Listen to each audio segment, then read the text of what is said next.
байна уу. За сайн байна уу. Өнөөдрийн бичлэгээр бол ямар нэг хичээлийн талаар ярилцгаа удахгүй болох 30 оноонд тань зориулж би нэг өөрийн хувьас нэг хідэн асуулт болон задгай бодолтууд зохиож тэрнийхээ талаар яаж хийх вэ гэдгээ одоо та бүхэн тайлбарлаж өгөх зорилготой бичлэг байгаамаа. За хамгийн эхлээд 30 оноонд бол мэдээж эхлээд тест юм уу асуулт байгаа. За би ингээд өөрийн одоо лекц болон одоо хичээлийн турш үздсэн сэдвээ эргэцүүлээд яг 10 асуулт бэлдсэн байгаа.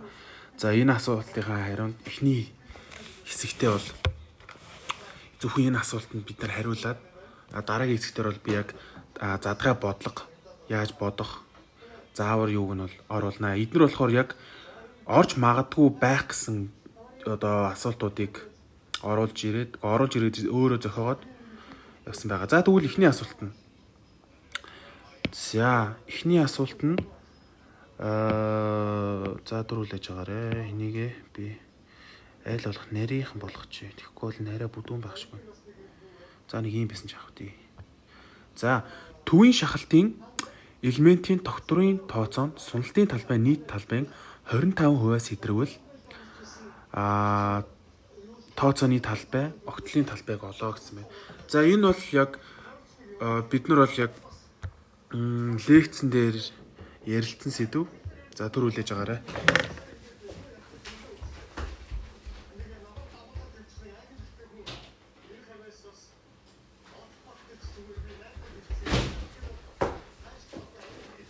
Хэрвээ нийт сулралын талбай маань нийт талбай 25%-аас их байх тохиолдолд өөрөөр хэлбэл А сулрал гэдэг маань одоо эндээс 0.25-ыг үржих нь нийт талбайгаас их байгаа тохиолдолд ер нь бол тооцоонд хэрэглэх талбай маань 3/4-ийг үржих нь цэвэр талбай гэж байгаа. Гэж авдаг. За тэгвэл энэ гарч байгаа цэвэр талбай нь яг ямар учиртай цэвэр талбай вэ гэхэд одоо нөгөө нэг ийм огтл байгаа шүү дээ. Одоо жишээ татаад ярив. За нэг ийм төвшөнцөд огтлтой модон бүтэц байлаа гэж бодоход за энэ дундаа нэг ийм нүхтэй. За мэдээж энэ маань мэдээж тухайн огтлын маань өргөн буюу Б, энэ маань H. За тэгвэл энэ нүхний диаметрийг бид нэр D гэд үзчихье. Ийм тохиолдолд энэний нийт цэвэр талбай маань B-г өөрчн H-аас хуваах нь D гэж гарч ирдэг.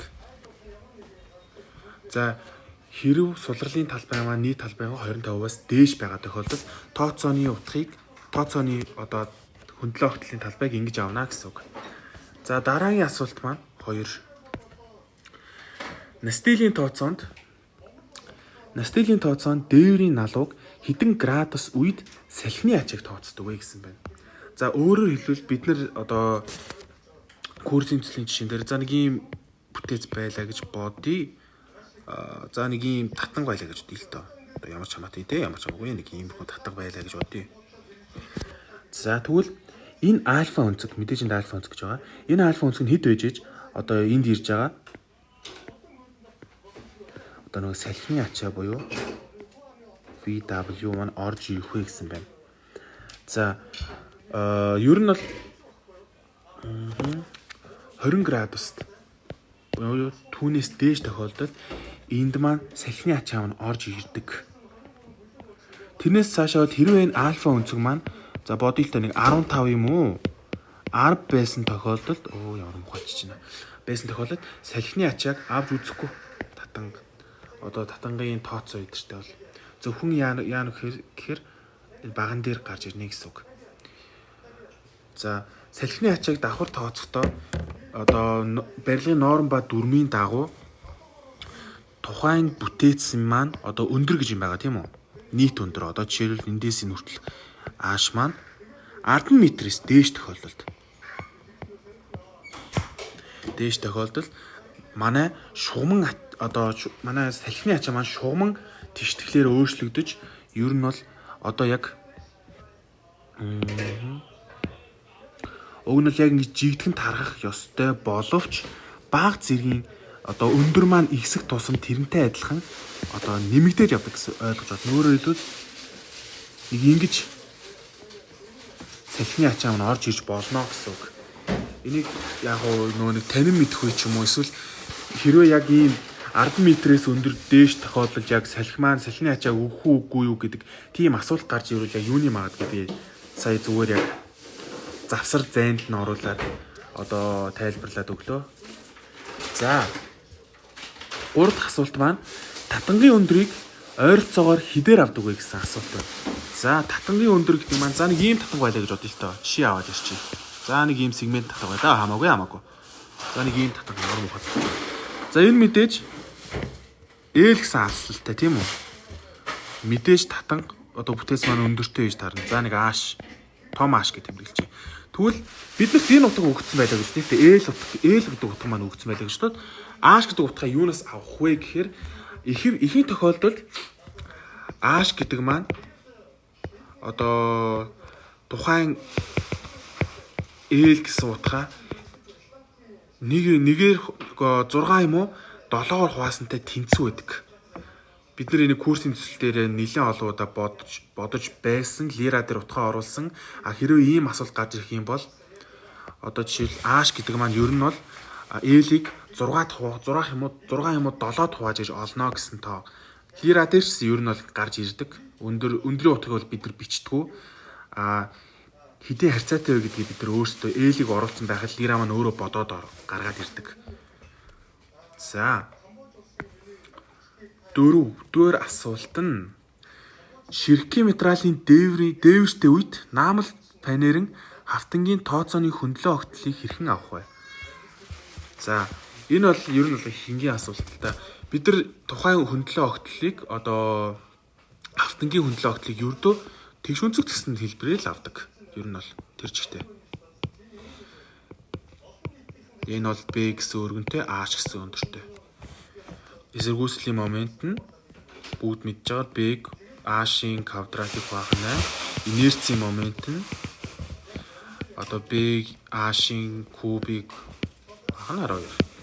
Энэ тооцоон дээр үндэслээд бид нар одоо нөгөө хөндлөн огтл нь таарж гинүү үгүй юу гэсэн нөгөө үндсэн тооцоогоо Батбихийн тооцоо болон ер нь Батбихийн тооцоогоо ер нь бол энэ томьёогоор эхлүүлж хийдэг. Энэ томьёон дээр үндэслэж ер нь бол дараа нь M максимум одоо нөгөө тооцооны ачаагаараа авсных дараа M max олоо дараа нь M max эсэргүүцлийн моменттой хувааж бид нар ер нь бол нөгөө юуг нь олдог. Одоо шахалтын утгыг олдог. Тэр шахалтын утга маань тооцооны эсэргүүцлийн утгаасаа их байна уу, үгүй байна уу гэдгийг бид нар шалгаж Батбихийн тооцоо гэдэг. За та дараагийн асуулт нь фанерын уян харамхай модулын утга гэсэн байна. Өөрөөр хэлбэл бидний нөгөө энэ утга маань хэдтэй байдаг вэ гэсэн. Ихэнгийн зарим асуулт нь энгийн боловч зарим асуулт нь шалгалтын дээр бол их хүнд байх одоо магадaltaй байдаг. Тийм учраас би бас зарим тохиолдолд тайлбар ихтэй, зарим нь болохоор хингийн асуултуудыг бас даавсан байгаа. За тэгвэл бид нар энийг мэдэн штэ. Бид нар энийг тооцоогоор өчнөө одоо олжсан 10,000 мегапаскал байдаг. Одоо бодвол угаасаа та нарыг төөрөлөх зорилгоор 9,000 15,000 одоо хэд байдیں те их ойролцоо утгуудаа авч магадгүй. Хамгийн гол нь энийг 10,000 мегапаскал байдгаа гэдгийг мартчихлахгүй. За дараагийн асуулт нь. За дараагийн асуулт нь 6 дугаар асуулт үү те. Хоёр налуутай дамнурууны хотелтыг шалгах зөв тооцоо. За тэгвэл бид нар нийтдээ ер нь бол тогтворын тооцоо гэдэг маань ерөнхийдөө бол за нэг ийм дамнуруу байлаа гэж бодъё л та хамаагүй. Ямар ч хамаагүй нэг дамнуруу ингээ хоёрдуулаад зуурчи. За энэ мэдээж ээл гэсэн урттай байгаа шүү дээ. За түр хүлээж өгөөрэй. За энд ямар нэгэн Q гэсэн ачаа бид нэр өгчөд харахмал ачаа.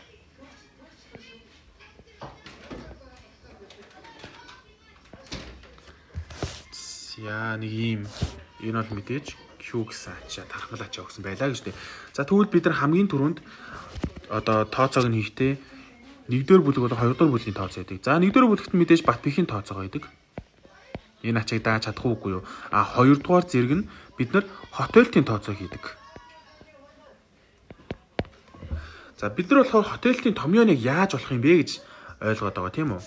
За бид нар болохоор ер нь бол F гэдэг маань өөрөөр хотелт гэсэн үг. За хотелт маань өөрөөр хэлбэл F max-аас илүү гарчлахгүй. Илүү гарчлахгүй. Тэгвэл хотелтийн тооцоо хүрэхгүй байна гэж үзээд тооцоо дахиад эхэлдэг. За тэгвэл F-ийн энэ балруулга орсон байх юм. F-ийг олох томьёо маань ийм томьёо байдаг үндсэн. Энэ тэнцүү шүү. F x дээр нэмэх нь F y язгуур дор. Ийм байдаг. За тэгвэл бид нар энэ хоёр тооцоогоо яаж болох юм бэ? Энэ хоёр утгыг яаж болох юм бэ гэвэл fx нь f0x дээр нэмэх нь c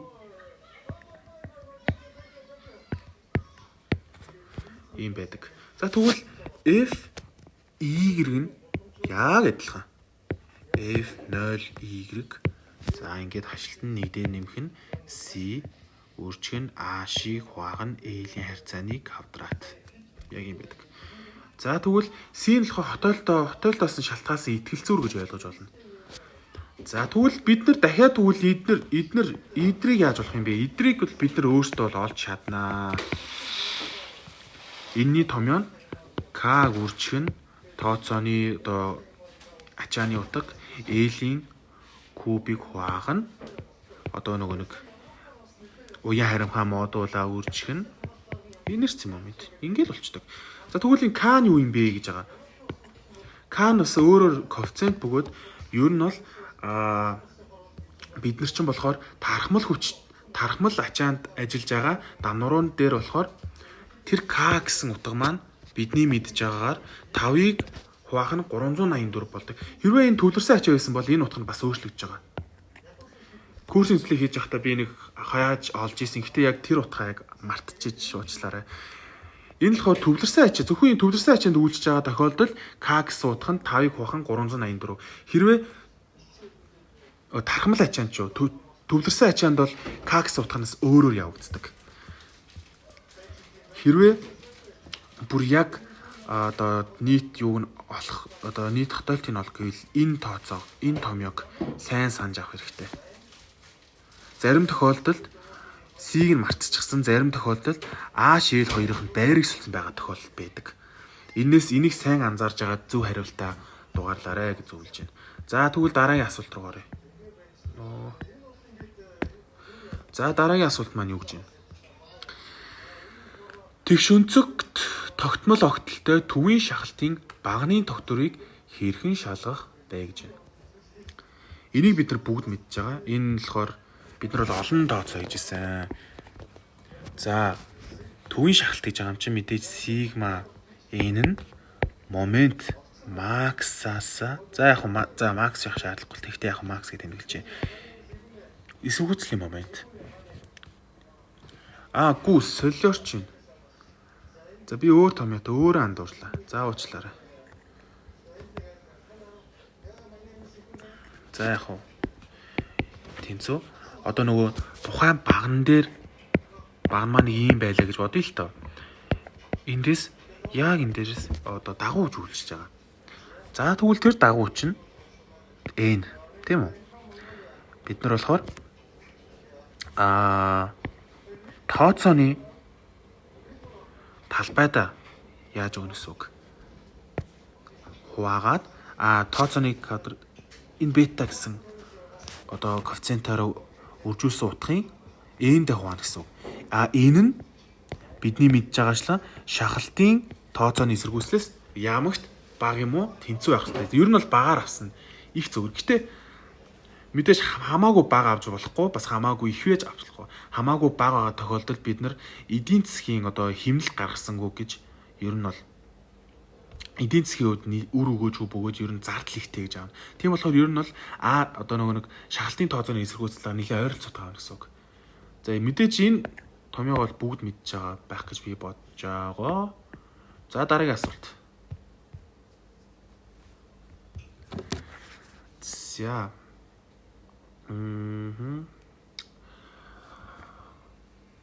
Хос багнан хос багад банзан тасралтгүй прогоныг тооцооны ямар схемээр өгдөг вэ гэсэн асуулт байна.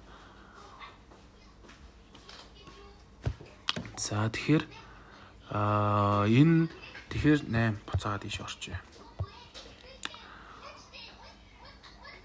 Хос банзан тасралтгүй прогоныг тооцооны ямар схемээр өгдөг вэ гэвэл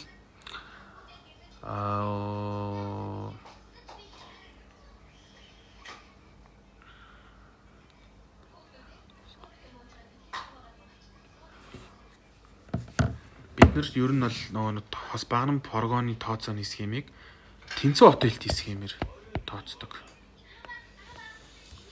Тэнцүү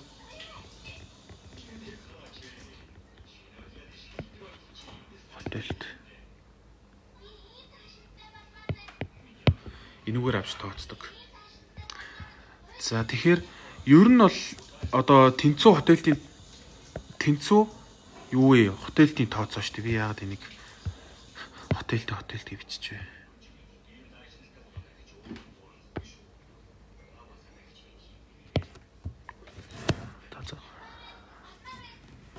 За бус дээр нь одоо шалгалтын дээр хэрвээ энэ асуулт гарч ирлээ гэхэд та нарын тоолгойг эргүүлэх зорилгоор тэнцүү моментийн тооцоо гэдээ оруулаад ирдэг. Эсвэл хоёулаа эсвэл шууд аль нь ш гэдээ ороод ирдэг. Энэ биш үү? Зөвхөн энэ тэнцүү хотелтийн тооцоогоор олно гэсэн үг юм бол. За дараагийн асуулт нь юу гэж байна?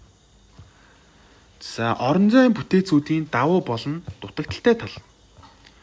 За орон зайн бүтээцийн талаар бид нар өнгөрсөн 5 өдөр лекц орсон байгаа. Тэрэн дээр бол бүх зүйл их ойлгомжтой.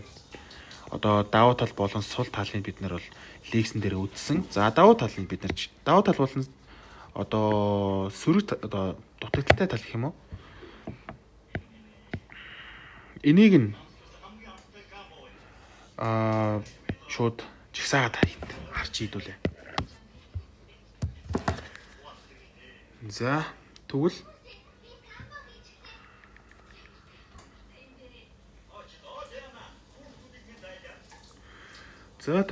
бүтээцийн давуу талууд материал зарцуулалт бага байдаг. Материал зарцуулалт бага. За дотор хоорон зайг бид нэр бүрэн хэрэгжилж болно. Орон зайг бид бүрэн хэрэгжилж болно.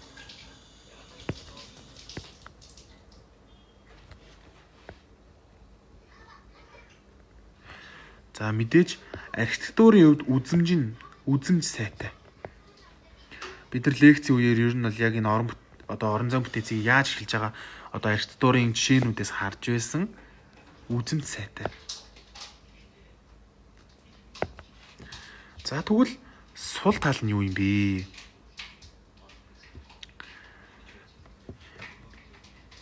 Энэ дээр бол нарийн нэг деталь нэлээд шаарддаг.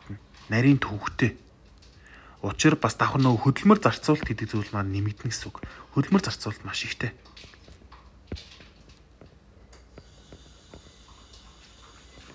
Хөдөлмөр зарцуулалт их хэмжээний ачаа нэг талд үлдсэн байдаг.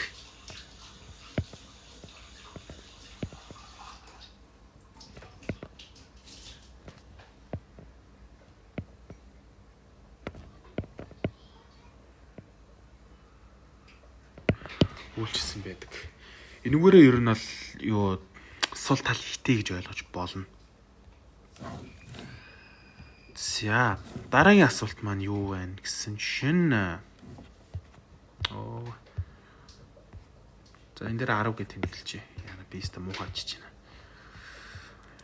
Нагээл холбоос нэвдрэл хэрхэн явагддаг вэ гэсэн байна.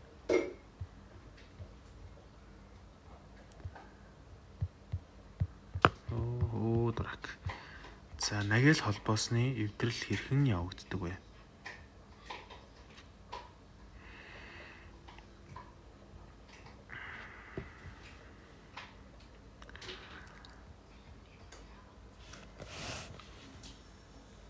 За эхлээд тухайн нагэл маань дурак. Нагэл гэсэн бүтээц маань өөрөө эхлээд гол зайлтанд орно. Одоо жишээлбэл ийм байж байгаад ингэж гол зайч нэг хот гол зайлтанд орно.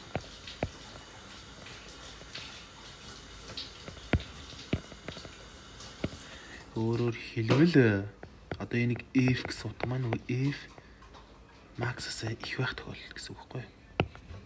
За дараагийнх нь гэсэн чинь өөр төрлийн мод дарагдж болно.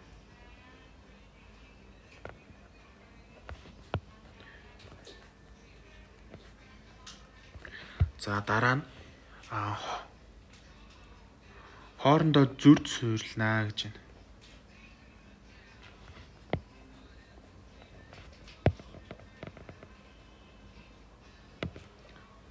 Зүрд суйрлна. Өөрөөр хэлбэл нөгөө нэг дурак.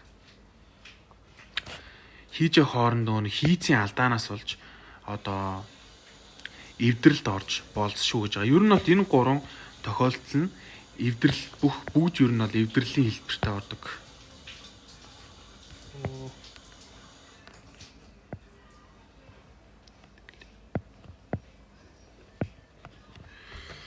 Хэрвээ энэ асуултан дээр одоо яг энэ жишээлбэл энэ хэсэг нь А, энэ хэсэг нь Б, энэ хэсэг нь С. За тэгвэл дээд дээр нь бүүлгэцсэн байвал эргэлзэхгүй Д-г нь яв. Хэрвээ ямар нэгэн А юм уу эсвэл ганц С-ийг нь дуулсан байвал ер нь бол алдаандаа тооцоод оноогоо дутуу авах юм уу бүр авахгүй алдаандаа тооцогдох өндөр эрсдэлтэй. За тэгэхээр миний зохиолсон одоо нэг лекцийн материалаас авч байгаа төвөрлсөн 10 одоо 30 оноод 10 асуулт байж болзошгүй гэсэн одоо асуултууд маань ингээ энэ хүрээд дуусчих. Дараагийн хэсгээр болохоор одоо бас өөрийн зохиолсон одоо 2 дугаар хэсэг буюу нэг задгай тооцоо гэж юм байгаа. За энэ хэсгээр ямар нэгэн тийм бодлого орж ирвэл яаж бодох тухай оруулнаа. За бичлэг анхааралтай үзсэн та бүхэнд баярлалаа.